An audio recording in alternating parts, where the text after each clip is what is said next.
Hola, muy buenas. Hoy tenemos la suerte de tener con nosotros a una astronauta de la NASA, Anne Fisher, que fue la primera mamá que subió al espacio. De hecho, su bebé solo tenía, creo, 14 meses cuando tuvo que subir al espacio. Y ha estado incluso siempre en su carrera profesional ligada a NASA y ha sido incluso, creo, la directora de la oficina de los astronautas, con lo cual ella ha estado muy implicada en todas las misiones que NASA ha lanzado durante los últimos años. Y tenemos hoy la suerte de contar con ella hoy aquí en Almería, y por eso vamos a aprovechar para que nos cuente un poco su historia y entrar un poco sobre todo los aspectos personales de lo que significa tener como profesión ser astronauta.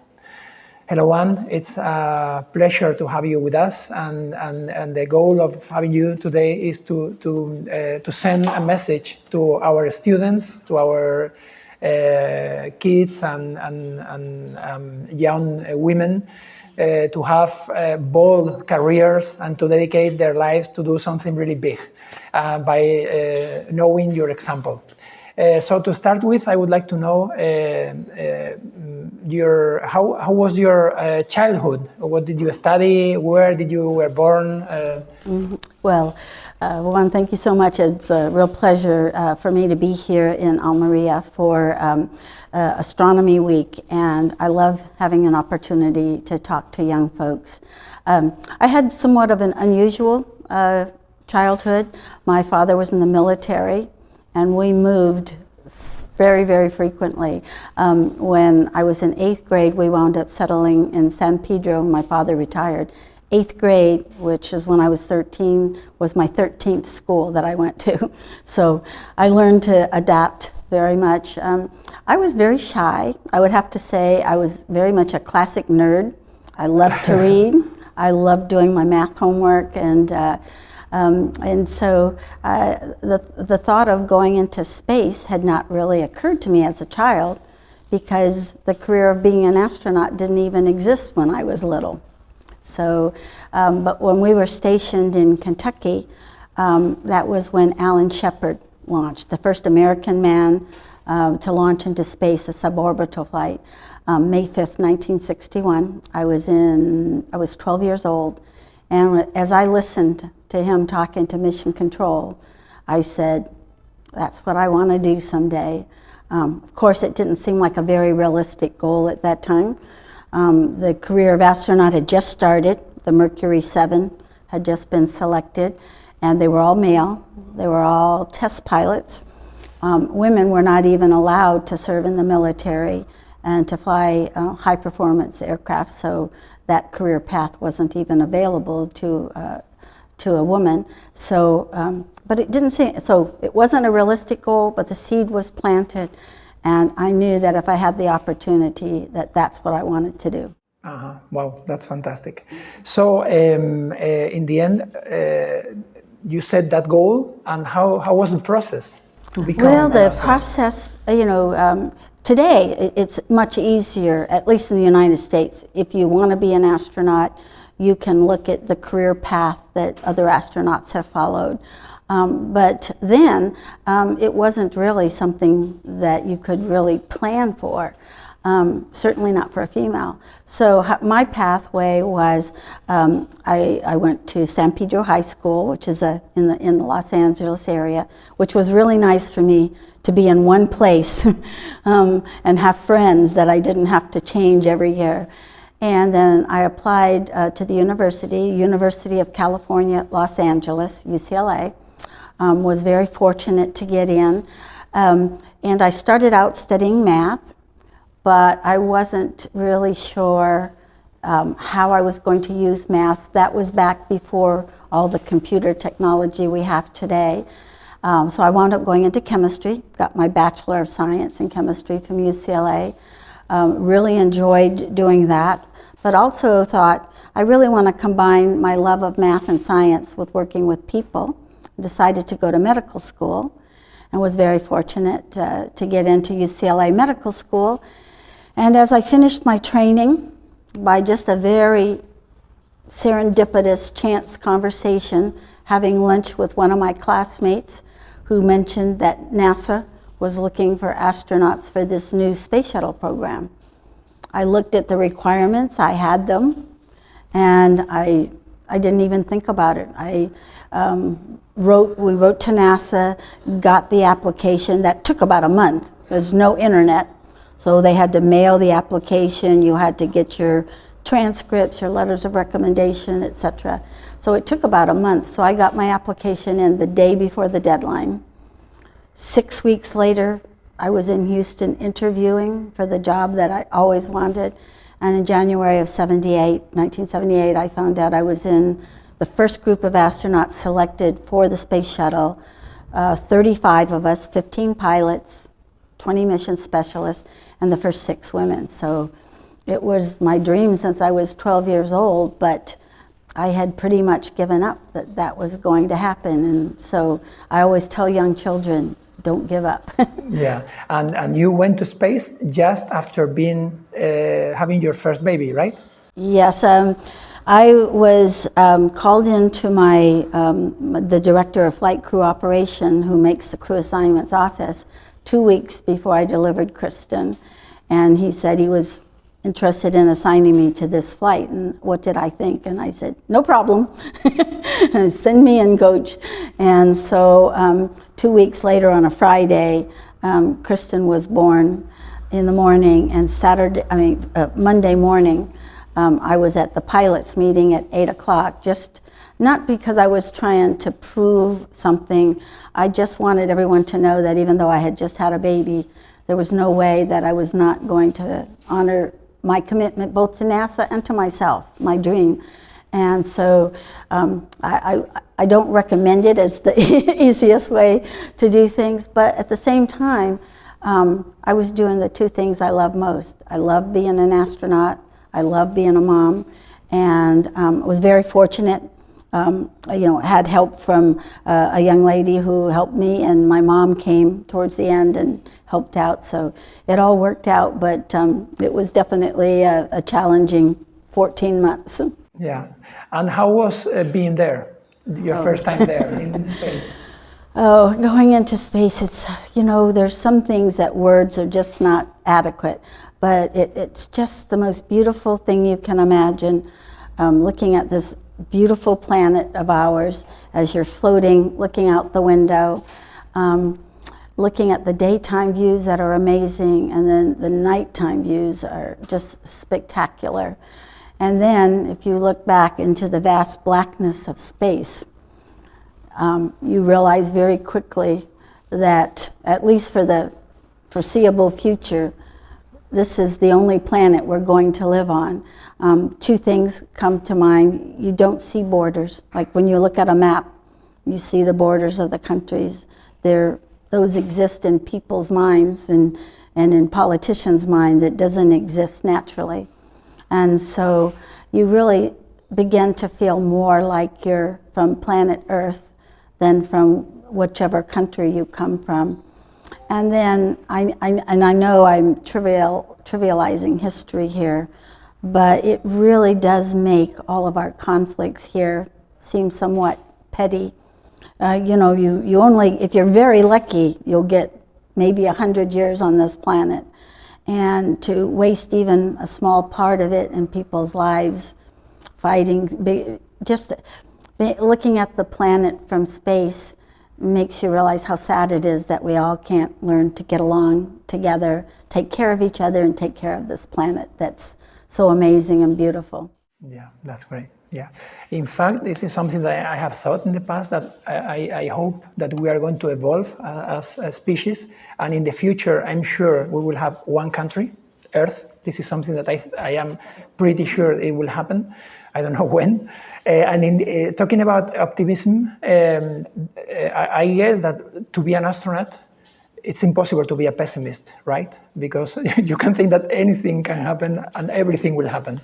I find it hard to be pessimistic as an astronaut. You're so blessed to have this opportunity that so few people. I did a calculation once when I was giving a talk, and there's somewhere around 500 people that have had the opportunity to go into space. And I think on Google it said there's something like 20 billion people since the beginning of time. You know, don't quote me on the figures, but a big number, and a very, very small percentage of people have had that opportunity. And I think it's so wonderful now that people like Elon Musk, Jeff Bezos, and Richard Branson are now giving the opportunity for regular people to get the opportunity to go into space, because I really think that the more people that see that view and start to have that feeling will at least start us on that pathway of all of us getting along and realizing that we're from this one planet. I do love our cultural differences, though. I would hate to lose the cultural differences, but I would like us to all feel like we're all from one planet Earth. What I love about traveling is seeing all these different foods, different ways people live, and I would hate to lose all that, but at the same time, I would love to lose all the conflict. Yeah. In our foundation, we work a lot with young students, both boys and girls, and we find quite young girls like you mentioned before, like really geeks. No, they love science, they love technology, and when they are like 14, 15, 16, they want to achieve the stars. But little by little, I don't know why, we also see that this ambition, maybe in a lot of girls, is lost as they grow older and older. Why do you think this happened? Because we need to fight against that. That is a really hard problem, and we see that in the United States. I really think a lot of it has to do with social media and the expectations perhaps young girls feel to live up to a certain role model. And then of course when you're young, you want to be liked. You want people to admire you, and that is what a lot of our society holds up as a role model.